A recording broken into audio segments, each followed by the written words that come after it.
Welcome to the CBS Radio Mystery Theater Archives, the only YouTube channel which has the original classic episodes of the CBS Radio Mystery Theater in order with no ads. Thank you for listening, and now, enjoy the show.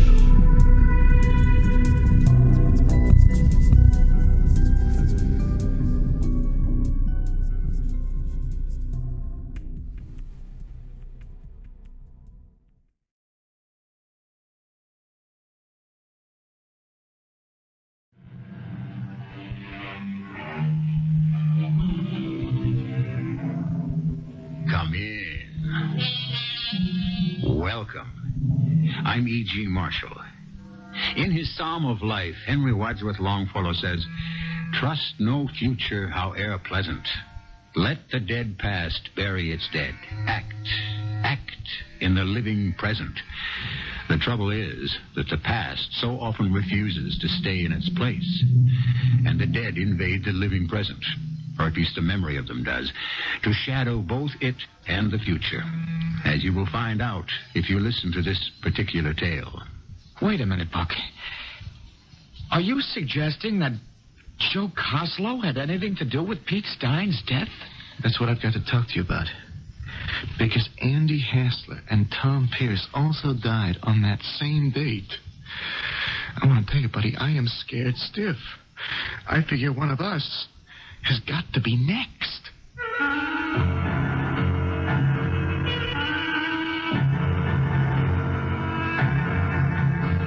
Our mystery drama, This Deadly Fraternity, was written especially for the Mystery Theater by Ian Martin and stars Jack Grimes. I'll be back shortly with Act One. Not so very long ago, a bank was a temple, a hallowed place of mystery. Its high priests were the executive officers in three-button vested suits cut from conservative serge. The gleaming marble floors echoed one's footsteps, which rang hollowly over the hushed whisper of the business of transacting money. Most banks are very different today. In the hustle of advertising, the giveaways, the constant battle to win depositors. But not all. Some remain just as forbidding, as, for example, the First Continental Bank of Cleveland, whose president is the formidable M.J. Trimble. Yes, Miss Broad. Who? Harold Clark? Oh, Clark, yes. Yes, send him in. Let's see now, where was I? Come in. You, wish to see me, Mr. Trimble? Oh, yes, come in. Close the door. Yes, sir. Now then, how's everything going along at Mortgages and Loans, Clark? Well, all right, I think. Have I done something wrong? I don't know, Clark. Have you? Well, no, sir. Well, I mean... why bring up such nonsense? I just asked a friendly question. It so happens that for a certain reason I find I have an interest in you. How long have you been with us now? Just a little under a year. Came over to us from Metro Bank, I believe. That's right, sir. After 7 years. Certainly took time for you to see the error of your ways. I mean, after all, we Holdcraft men should stick together. Sir? Your college, Clark, your college. Didn't you graduate from Holdcraft? Well, yes, Mr. Trimble, I did. Well, there you are. So did I. I know that, sir. You're one of our most distinguished alumni. Oh, well, you get as old as I am, they have to say something nice about you. What was your fraternity? Well, I sort of dropped out, sir. Oh, I'm disappointed to hear that, Clark. The best days of a man's life. What was your affiliation? Tau Alpha Gamma. Well, then we'll have to see what we can do about reinstating you. You're going up to homecoming, of course. Are you going, Mr. Trimble? Haven't missed one in 36 years. Come to think of it, I don't remember ever seeing you at any of them. Well, I'll tell you the truth, sir. I've never been to one. Oh, it's a shame. Now, you come up this year. We'll see what we can do about making you a Tau Alpha Gamma again. Yes, sir. So, how nice to have had this talk. That's all, Mr. Trimble? Yes. I just wanted to get acquainted with a fellow collegiate. Sorry it took so long. You get back once a year to see the old alma mater. Keep up the good work here, and we'll be glad to have you aboard.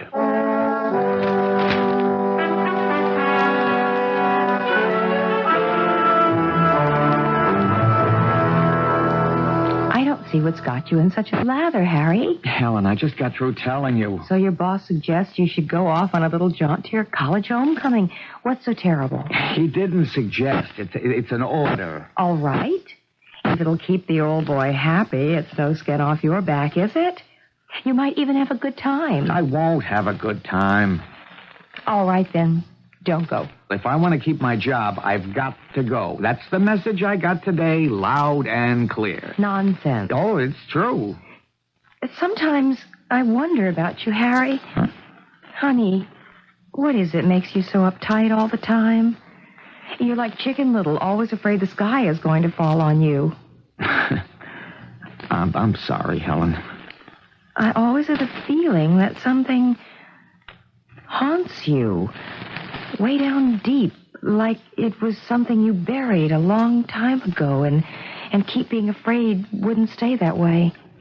Oh, now you're being silly. There's hardly a thing in my life you don't know about. There's nothing wrong with us. I'm terrified there is. What do you mean? Is it because I've never given you a child? Oh, come on, honey. We've had that out long ago. One of these days... Oh, come on, honey. When it's meant to, it'll happen. Now, in the meantime, who's complaining?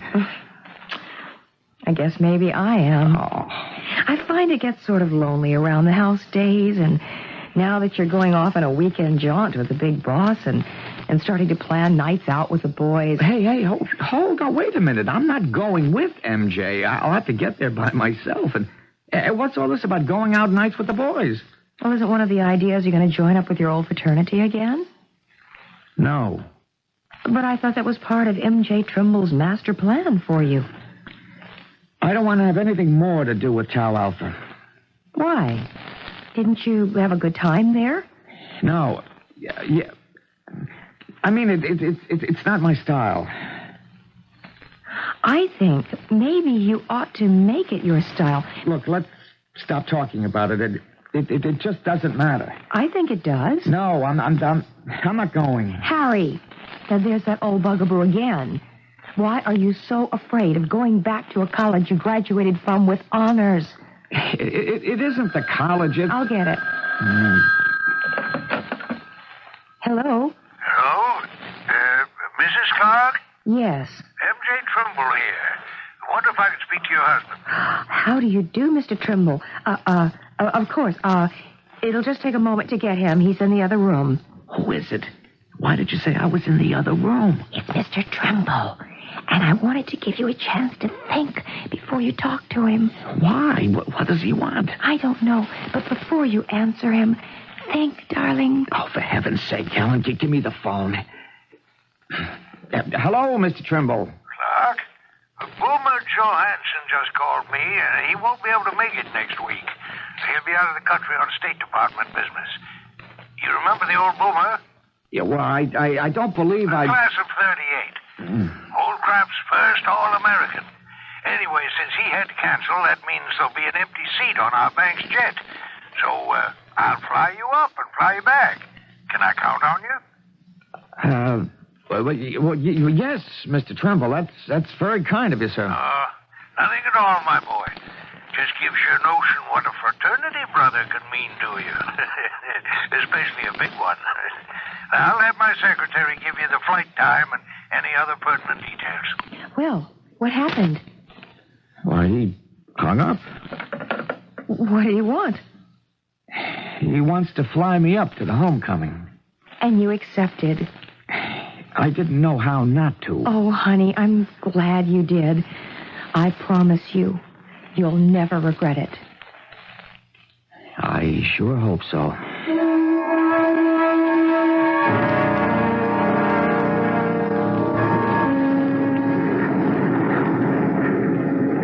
Well, almost there. Look familiar to you, Clark? Yeah, sort of, Mr. Trimble. It's a little different from the air. Yeah. Well, there's the lake off to your left. Uh-huh. And up on the bluff beyond it, there's our alma mater. We'll be coming on in right over Devil's Leap on our landing pattern. Devil's Leap? You ever have to scale that southeast face there? No, sir, I never did. Oh, that used to be one of the big features of Hell Week. Well, they cut it out some years ago, probably before your time. Well, maybe they were right. A couple of weak sisters took some bad falls there. One of them was killed, I think. Still in all, it was a real thrill for a fella to climb that bleak old rock face. Give you a sense of power and belief in yourself. I suppose they took it easier on you in your day. The hazing, I mean. No, sir. It was pretty tough. Well, you minded that? Oh, no, sir, I didn't.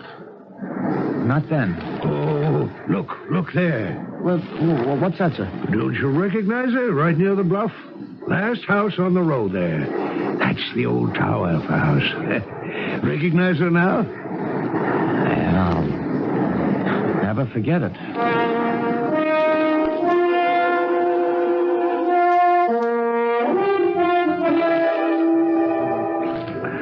Found anyone you know yet, Clark? No, not yet, Mr. Trimble. Oh, well, you will. I'll have to leave you now. I've got a meeting of the Board of Governors over at the old frat house. I'll put in a good word for you. Where are you staying? Ralston House. Fine. You check for a message from me before you turn in. With any luck, it'll be word that you're reinstated without prejudice to membership in Tau Alpha Gamma. Now, you look for that message. Oh, brother. Hey, Harry! Is that you, old Harry the horse? Buxton? Well, for Pete's sake. I was wondering when I'd run into somebody I knew. Oh, you're a sight for sore eyes. Hey, where you been keeping yourself all these years? Working, getting married, you know. How about you? I was married, but it didn't take. No kids. You? Maybe it's just as well. What does that mean? No, forget it. This isn't the place. But later, I gotta talk to you. I'm glad I found you here. I don't know why I came. There's too many memories. Any of the others here? Yeah, we're all that's left, Harry. What? What about Tom Pierce? Oh, he died a couple of years ago. Drowned. Gosh. Andy Hassler? Oh, he's gone. He fell off a building. Jumped, some people said. Wasn't he in real estate? Yeah. He died 3 years ago. And, well, we might as well get it over with as fast as possible. Pete Stein died in the hospital after an appendicitis attack last year. Oh, man. Well, that only leaves Joe Coslow. Any idea what happened to him? I lost track of him after the Army busted him. Busted him? Stuck the killer in the brig. Silly old nicknames. For what? For manslaughter. He half-killed a recruit. His nickname wasn't so silly. And the leopard never changes his spots, I guess. Is he still in the brig? No. How do you know? Well, after Pete Stein got his, I got an Army buddy to check for me. Coslow's stretch was over September 28th, 1976. 17 days before Pete died. October 15th. October 15th? That's the same day that Phil Fowler... Yeah. Oh, are you suggesting that the killer had anything to do with Pete's death? Well, that's what I got to talk to you about. Because Andy and Tom died on the same date, too. I want to tell you, I'm scared stiff, Harry. I figure one of us has got to be next. What do you suppose happened to 6 members of the class of 34 at Holcroft College that would make them candidates for sudden death? I did promise you that the dead past was going to invade the present, and it seems as if it has, with a vengeance. Now, was that just a cliche phrase or prophetic? I shall return shortly with Act 2. It's a bright fall afternoon in late October, mild and balmy, the last rosy glow of Indian summer. But as Harry Clark strolls under the profusion of red gold leaves along a winding, deserted path on the campus, icy fingers clutch at his insides. His old classmate, Buck Stanley, is reeling out a string of coincidence and conjecture, building to a conclusion that shakes him to the core. For what Buck is saying confirms the premonition that has dogged him all the way up on this trip to the past. Knock it off, Buck. What are you trying to give me? A warning, Harry. At the very least. What? That I'm next on the hit list? It has to be you or me. Oh, come on. What kind of rib is this? Look, Harry, there were 6 of us in on it. Only one of us took any kind of real rap for it. The killer. He got bounced from school. It wrecked his life. And you want to tell me that he's coming back for revenge on all of us? It just won't wash, Buck. Why not? First off, because... Well, the way you tell it, there wasn't a shred of evidence that Pete and Andy and Tom's deaths were anything but natural. Except that each one of them died on the 15th of October, each just 1 year apart, and all of them after Joe Coslow was sprung out of the brig. Oh. Plus one other thing. You know what the 15th of October is. Yeah, I'm not likely to forget. So? You said that Tom Pierce was drowned. How? Well, all I know is what I got from the newspaper story I looked up in the library. He drowned in his pool. What about Andy? I didn't see anything about it. Where did he fall from? Oh, some 2-bit hotel. They kind of hushed it up as much as possible. I went to the funeral. You remember he married Sarah Templeton?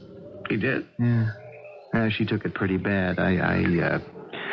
I got the notion he'd been messing around with some other dame. Suicide? Yeah. I thought so then. Well, now you don't think he jumped. You think he was pushed. Yep. And you don't think Tom just drowned by accident. You think the killer helped him somehow. Yep. Well, if you don't believe it was an accident, it could have been suicide also, couldn't it? It could. And Pete, a ruptured appendix. You can't make murder out of that. They all died on the same date, Harry. How far can you stretch coincidence? It doesn't have to be coincidence. Let's be sensible. Look, after what happened, none of us were ever quite the same. We've all carried our own guilt feelings, I guess. I know I have. About Phil Fowler. Yeah, I'll never get that kid out of my mind. Neither could Andy and Tom, it looks like. You're telling me they took their own lives because they were remorseful or something? All your old Army buddy told you was that the killer was supposed to be released on September 28th, 76. We don't know he was. For all we know, he could have been kept in another year or anything. Do you know where he was in the brig? Well, in Germany, I guess. That's where he was stationed. You see? Now, isn't it crazy? He could get back to the States within 17 days and somehow manage to knock off Tom in his own pool? And why would he wait a whole year to go after Andy? And another one for Pete, if he'd been nursing a grudge all this time. Like I say, Buck, you're flipping your lid over nothing. It just doesn't hold water. Okay, you win. Harry, I want to believe you. You could be right. You make a lot of sense. Keeping a thing like this bottled up, I suppose a guy does get wacky ideas. And that killer Coslow. Yeah, he made the same impression on me, but we were kids then. He He doesn't scare me anymore.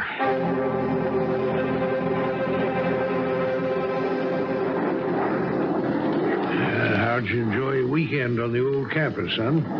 Well, I don't know if I can quite tell you, Mr. Trimble, how much. Teach you to stay away from homecomings, eh? I guess. You look a whale of a lot better than when you came up. You feel better? Yes, I do, sir. I got a lot of things straightened out in my head. I'm going to tell you something frankly, Harry. When I put up your name for reinstatement and they opened the books for me, I was shaken. Here I was, sponsoring or trying to sponsor someone who walked out on us in the middle of his sophomore year. Now, don't interrupt me. You know me. I couldn't leave it like that. So I started digging. And the whole story came out. About Phil Fowler? Yes. Unfortunate thing. Terrible thing. Nobody's fault. Or if anyone's the culprit was suitably punished for it, that should be the end of it. It's a matter I hope is closed for the rest of my life.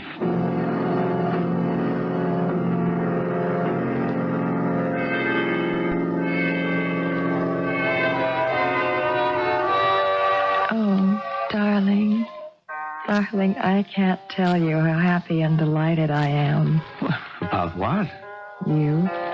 Oh, is there something new with me? You know there is. Ever since you came back from your big rah-rah weekend, you've been a different person. You're the man I married again. What happened up there, Harry? Where? At dear old Holcraft. Something I do have to tell you, Helen, someday. Why not now? No, not yet. Going back, I got a couple of things in perspective, at least. I should have gone back years ago. Then it mightn't have haunted me so much. I don't want it to start haunting me again. Why don't you tell me? Oh, okay. Let me turn off the radio.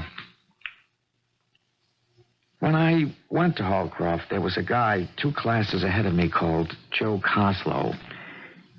He looked like King Kong. I was scared of him. We were all scared of him. He could have broken any of us in 2. We called him Killer Coslow. Wasn't he a football player? Yeah. Holcroft's only 2-time All-American, a fullback. The guy was a twisted, terrifying bully. I ought to know. He was the one who put me and all my closest friends through our hazing when we were bid to Tau Alpha Gamma. He was a fraternity brother of yours? We belonged to the same fraternity. He was no brother. He was just what he was nicknamed. A killer. You mean he hurt you? Tom Pierce, Sandy Hassler, Pete Stein, Buck Stanley, me. And we all had scars enough to prove that, but they don't matter. They didn't last. Phil Fowler wasn't so lucky. I don't think I've ever heard you mention him. Well, you haven't. I've been too ashamed to. Why? Because we killed Phil. All 6 of us killed him. Well, what do you mean? 5 of us were sophomores. Killer was a senior. He organized all the hazing. He liked that. And he had everyone so intimidated we were scared to question him. It was the end of Hell Week, and Phil Fowler was freshman pledged to us. We were the fraternity to belong to on our campus. And to get in, any kid was ready to bust his butt. So the killer was going to make sure he did. Over our objections, he decreed Phil had to go through a trial by fire. What does that mean? Well, he made Phil strip and told us all to light cigarettes. Then he told Phil we were going to grind them out on his bare skin after he was blindfolded. Oh, the rest of you went along with that? It was a trick, Helen, just mental suggestion. All we'd have done was touched him with a piece of ice. I don't understand. The power of suggestion. You're conditioned the victim so that he thinks he's being burned. Well, just the same, none of us wanted to go through with it. And did you? No. Because Phil was so scared that while we were arguing, he ran for the door and took off into the night. Did you go after him? You're darn right. Listen, it was October 15th. We'd had a cold snap that year, and it was below freezing. And Phil was in his birthday suit. You found him and dragged him back? We didn't find him. It was a pitch-black night, and there were thick woods between the fraternity house and the lake. The whole killer was fit to be tied, but we were all relieved. Till the next morning. The next morning? There's a bluff called the Devil's Leap right near the Tower Alpha house. It's a 200-foot drop to the lake shore. They found Phil there with a broken neck. In the dark, he must have run right off the cliff. Oh, how awful. There was an investigation. Very hush-hush, of course. And the verdict was accidental death. Only it wasn't. We killed him. But you didn't. It was all that killer Coslow's fault. That's what the chancellor and the deans decided. Tom and me and the others were allowed to stay on at college. Coslow was expelled. He promised us all he'd be back someday to get even with us. But he never did. No. I kept thinking he would, but as the years went by, I accepted it as just a threat. And that's what you told your friend Buck. Because I believed it. Then. You don't believe it now? No. I've carried the guilt too long. I'm terrified that somehow it's going to catch up with me. How? I don't know. If the 15th comes and goes, then maybe I can relax. And if it doesn't? Well, there's a 50-50 chance I won't be around to worry. Because if Joe Coslow is on the loose and out for revenge, it's only a question which one of us will be first. Buck Stanley or me?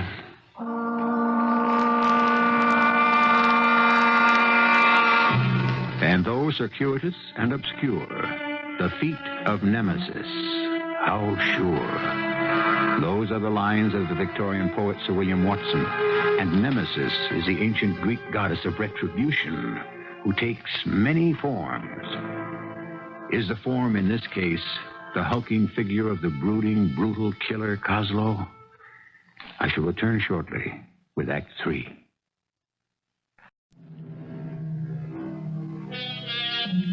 Omar Khayyam wrote, "'Tis all a checkerboard of nights and days, where destiny with men for pieces plays." That seems totally contradictory to the American belief in free choice. Yet, when you come right down to day-to-day living, how many of us have the strength to exercise it? Instead, in common with people all over the rest of the world, we find ourselves prisoners of the past and hostages to our future, as Harry Clark finds himself now.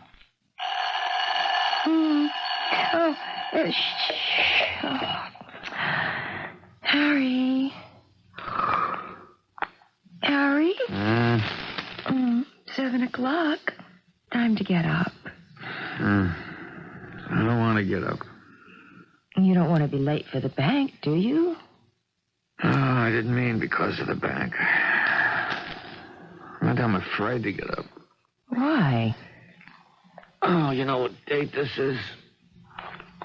I know. Darling. What? Promise me something. What? I know the day's got to be lived through. But once we're through with this 15th of October, can we please wash it out of our lives for good? Yeah, I hope. I hope as much as you that we can. Will you be late tonight? Yeah, probably. They'll be reconciling the books, and we'll all be locked in the cage till they prove out. That's good. You'll be safe.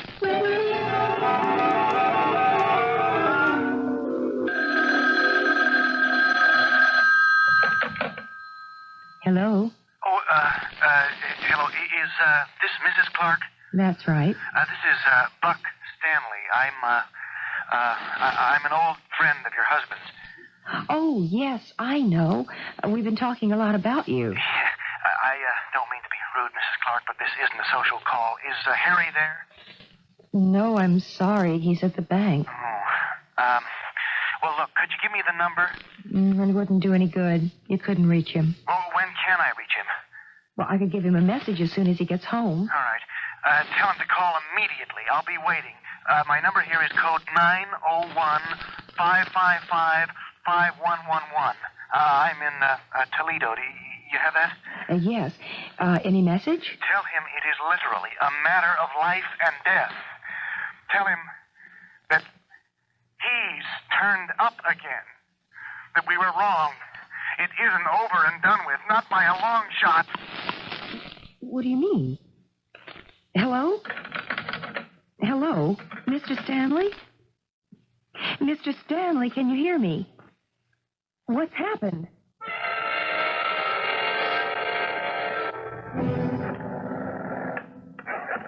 What time did Buck call? About 4 o'clock. Yeah, it's almost 6 now. He didn't say what it was all about? Harry, I told you all he said. What did he mean by he's turned up again? Well, who else could it be but Joe Coslow? Then why didn't he just say that? Well, I suppose because, well, he didn't think I would know what he was referring to. Maybe. Why doesn't he answer? Buck? What's this? Is this Buck Stanley's wire? Yes? Who wants to talk to him? Well, this is a friend of his from Cleveland. What's the name? Harry Clark. Who's this? This is Detective Sergeant Kennelly, Mr. Clark. I'm afraid you can't talk to Mr. Stanley. Why not? Because he's dead. Dead? How? I can't answer that all the way. We just got here. All I know so far is he was shot with a .45 caliber revolver, Army issue. You mean he took his own life? Well, I can't tell you that either. Sir, do you have any reason to suspect he might not have? That someone else was involved? Well, I hope that any suspicions I might have are wrong. Where would I find you in Toledo, Detective Kennelly? At the 17th precinct, but... I'd rather drive to Toledo and discuss that in person. What's happened? It's Buck Stanley. He's dead. How? That policeman on the phone said suicide. Well, so why do you have to go to Toledo? To see for myself, Helen. Darling, this whole thing has become an obsession with you. Oh, I don't blame you. It was a terrible thing, that young boy meeting his death the way he did. But it was an accident. An accident that would never have happened if he hadn't been scared out of his wits. You are just determined to punish yourself for what happened, Harry. No matter what I say. Now, it's psychotic to carry such a guilt. It's an obsession. Never mind about me, Helen. Let's just stick to killer Joe Coslow. Whatever remorse he feels about that poor kid, Phil Fowler, is all swallowed up in his fixation that he took the whole blame and we railroaded him. If anyone has an obsession, it's him. And if I'm right, I have to be the next because I'm the only one left. Do you want him to kill me, too? No. All right, then somehow he's got to be stopped. That's why Toledo. To see if I can get the police to do it. Because if I can't... If you can't? Then I'll have to find him wherever he is and... kill him first.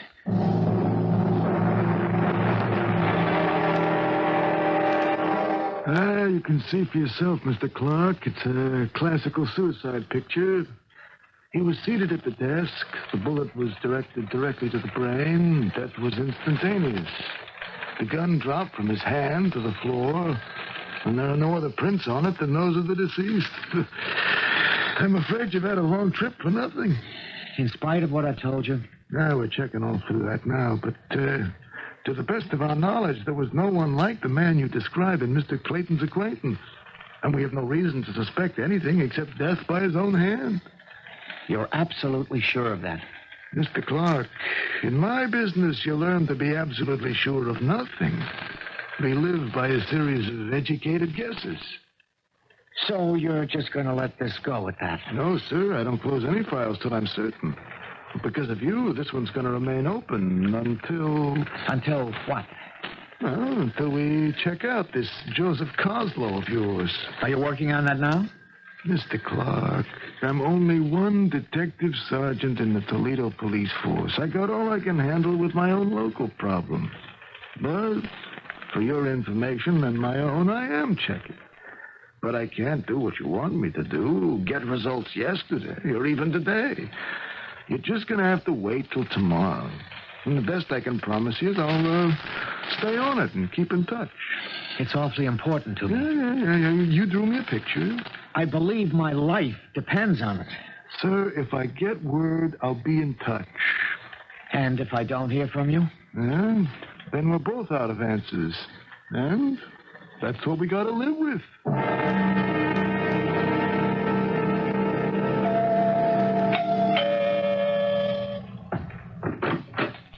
Yes? Mrs. Clark, I'm M.J. Trimble. Oh, yes, from the bank. Won't you come in? Thank you, my dear. I just wanted to have a few words with your husband. Oh, I'm so sorry. Harry isn't here. Oh, he's not? Well, do you expect him home soon? I'm afraid not. He had to drive to Toledo. Oh, well, then you don't expect him back tonight? I don't know. I'm waiting to hear from him. What took him so suddenly to Toledo? Well, he got news that an old friend, a fraternity brother of his, had died. Joe Coslow? Oh, no, his name was Buck Stanley. But why would you mention Joe Coslow? I had some news about him, and I thought your husband would like to hear. What? Well, let me explain a little first. When I dragooned your husband into going up with me for homecoming, I had no idea what sad memories our fraternity had for him. Subsequently, I found out. In proposing him to return to our membership, the story came out. That a young boy died. Yes. And who did you conclude was responsible for that, Mr. Trimble? If anyone, I'm ashamed to say the system. Well, that's a generous admission, but how does it help anyone who was the victim of the system, like my husband? Well, since I'm part of the hierarchy, what else can I do but accept that the basic guilt is mine? Well, it would be a little late to tell Harry that. He's borrowed all the guilt for himself. Well, that's ridiculous, and it's why I'm here tonight. Oh? I wanted to tell Harry that the man who created this whole issue in the first place is dead. Joe Coslow? Yes. He's been dead for the last 5 years. How? Well, there was a fire in the jailhouse in which he was assigned 2 days before his sentence was up, in 1976. He died in that fire. Are you sure? There's no doubt. His body was identified through dental work and fingerprints, bone scans. Joe Coslow is dead. I wish there was some way I could get in touch with your husband. Maybe there is. We could call him through that sergeant of police at the precinct in Toledo. Yeah, this is Detective Sergeant Kennelly. Oh, Mrs. Clark, yeah, sure. Well, no, your husband was here, but he left to drive home to Cleveland over an hour ago. What? No. Well, we talked about the guy Coslow, but neither of us knew he was dead. He wanted me to look into that, but to tell you the truth, I told him I would just to keep him happy. Huh? Oh, well, because it was an open and shut case of suicide. No way it could have been murder, no matter how much your husband wanted to make it look that way. What? What do I mean by that? Well, let me just lay it on the line, Mrs. Clark. Your husband has a guilty conscience for something that happened all them years ago, and he'd like to lay the blame off on somebody else. Only it don't work that way. That's something he's got to learn to face.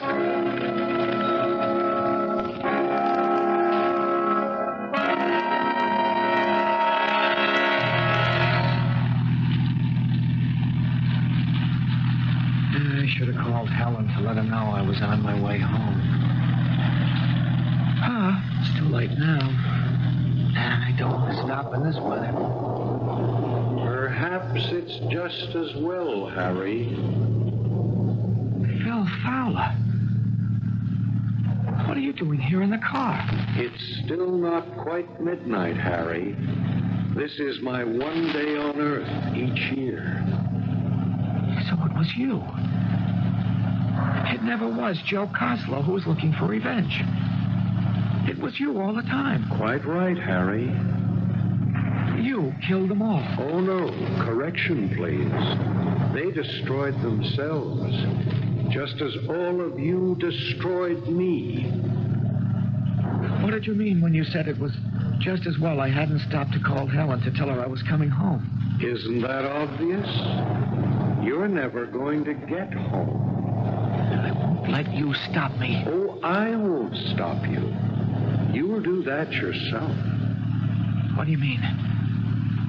You've lived with it for over 15 years, Harry. Just like the others. You know there's only one way you'll ever get rid of what haunts you. How? I never managed to join your fraternity. Instead, I ask you to join mine. It's the only way you'll ever know peace.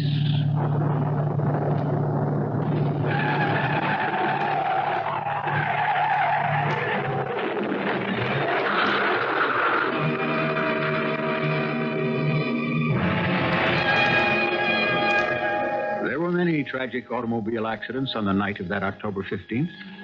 Highway police had issued a traffic advisory because of weather conditions. Harry Clark's death from the skid that sent him hurtling through the guardrail and into the ravine below was only another statistic. But was it an accident? Or was he called, just as all the others who bore the guilt for a boy's death so many years before? I'll be back shortly. Was our story one of deep remorse? I don't know. I leave you only with another quote from Omar Khayyam. The moving finger writes, and having writ, moves on.